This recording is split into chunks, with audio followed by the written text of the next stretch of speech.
शाम ढल चुकी थी। आसमान में काले बादल फैल चुके थे और ठंडी हवा के साथ सन्नाटा गहराता जा रहा था। गांव की पुरानी चाय की दुकान पर कुछ लोग गोल घेरे में बैठे चाय पी रहे थे। सामने जलती आग से चिंगारियां उड़ रही थीं और पीली रोशनी में सबके चेहरे अजीब लग रहे थे।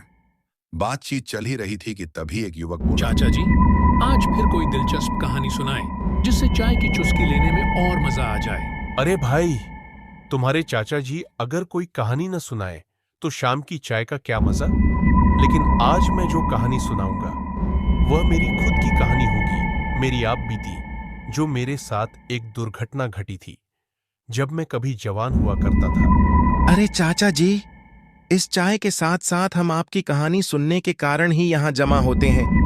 अगर इस चाय के साथ आपकी दिल को छू लेने वाली कहानी ना हो तो चाय का कोई मजा ही नहीं। चाचा जी, आपकी कहानी तो गांव के घर घर में मशहूर हो गई है। आपकी कहानियों में तो मानो कोई अलग ही मजा है। देखो भाई, उस रास्ते के बारे में तुम सभी को मालूम ही होगा कि वह रास्ता कितना सन्नाटे भरा हुआ और डरावना है। उस रास्ते से जब भी होकर गुजरोगे तुम्हें ऐसा आभास होगा कि जैसे तुम्हारे साथ साथ कोई चल रहा हो और सन्नाटे में साए साए की आवाज आती रहती। हाँ चाचा जी, आप बिल्कुल ठीक कह रहे हैं। एक बार मुझे भी उस रास्ते से होकर गुजरना पड़ा था जब मेरी पत्नी की तबीयत बहुत ज्यादा खराब थी। वह रास्ता तो इतना सन्नाटे भरा है कि अपने कदमों की आहट बिल्कुल साफ सुनाई देती है और अपने कदमों की आहट से भी डर लगती है। उस समय मुझे भी कुछ ऐसा ही लगा था। ये बात तब की है जब मैं परदेश से अपने गांव लौट रहा था। आधी रात हो चुकी थी। ट्रेन एक छोटे से स्टेशन पर रुकी। मैं उतर गया। चारों तरफ सन्नाटा, न कोई यात्री, न कोई चिराग, न कोई आवाज, बस ठंडी हवा और अंधेरा। वो थोड़ी दूर चले तो प्लेटफॉर्म के बाहर एक बंद पड़ी दुकान दिखी।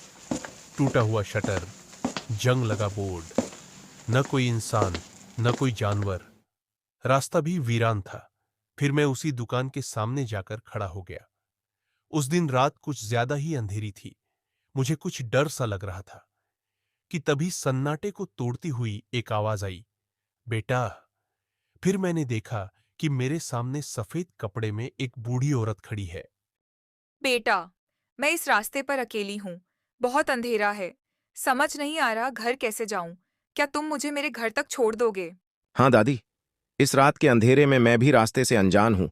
लेकिन चलो, रात बहुत अधिक है। मैं तुम्हें तुम्हारे घर तक छोड़ देता हूँ। लगता है तुम किसी भले घर के हो बेटा, वरना इतनी रात्रि को इस बुढ़िया की कौन मदद करता? कौन इस बुढ़िया को उसके घर तक पहुंचाता? तुम्हारा बहुत बहुत भला होगा बेटा। लेकिन मैंने तुम्हें इस रास्ते पर पहली बार देखा है। दादी, मैं अपने गांव से परदेश गया था और अब मैं वापस आया हूं। बस अभी थोड़ी देर पहले ही मैं ट्रेन से उतरा हूं और सन्नाटा और अंधेरा होने की वजह से मुझे रास्ता ठीक से समझ में नहीं आ रहा है। और मैं बड़े दिनों बाद परदेश से आया हूं, इसलिए मुझे ठीक से कुछ समझ नहीं आ रहा है। लेकिन दादी चलो, मैं तुम्हें तुम्हारे घर तक पहले छोड़ देता हूं, क्योंकि तुम बूढ़ी हो और मेरी माँ जैसी भी। और फिर मैं उस बूढ़ी दादी को अपने साथ लेकर अंधेरे रास्ते की तरफ आगे बढ़ने लगा। रास्ता इतना सुनसान लग रहा था कि मुझे कदमों की आहट बिल्कुल साफ सुनाई दे रही। मुझे कुछ डर सा लग रहा था और फिर तेजी से मेरे कदम आगे की ओर बढ़ने लगे।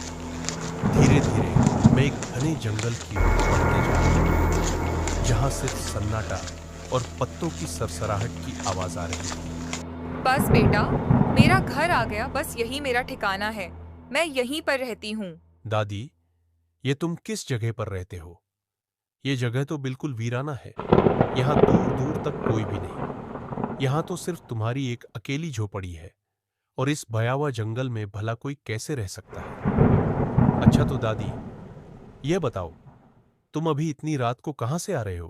बेटा, अभी मैं अपनी बेटी के घर पर थी। बस मैं वहीं से ही आ रही हूँ। भला कोई बेटी अपने घर से इतनी रात्रि को अपनी माँ को अपने घर से क्यों जाने देगी, और वह भी इतनी भारी बारिश और बिजली की कड़क में? और फिर यह ख्याल मेरे दिमाग में आते ही मेरा मन बिल्कुल बेचैन हो गया और मैं एकदम से घबराने लगा कि तभी मैं देखता हूं कि जो बूढ़ी औरत मेरे सामने खड़ी थी वह अचानक से एक भूतिया शक्ल में बदल जाती है फिर यह देखकर मानो मेरी सांसें ही थम जाती हैं और मैं वहां से एकदम से भाग निकलता हूं। मैं भागते हुए अपने गांव की छोर पर आ पहुंचता हूं। फिर भी मुझे ऐसा लग रहा था कि वह साया मेरा पीछा कर रहा हो, लेकिन मैंने एक बार भी मुड़कर नहीं देखा। मेरे जीवन का वह सबसे भयानक रात थी जो मैं आज तक नहीं भूल सका हूं। और वह रात मुझे जब भी याद आता है तो मुझे ऐसा आभास होता है जैसे वह घटना मेरे साथ कल ही घटी थी। अगर हमारा चैनल आपको पसंद आया हो तो प्लीज़ हमारे चैनल को लाइक एंड सब्सक्राइब कर दें।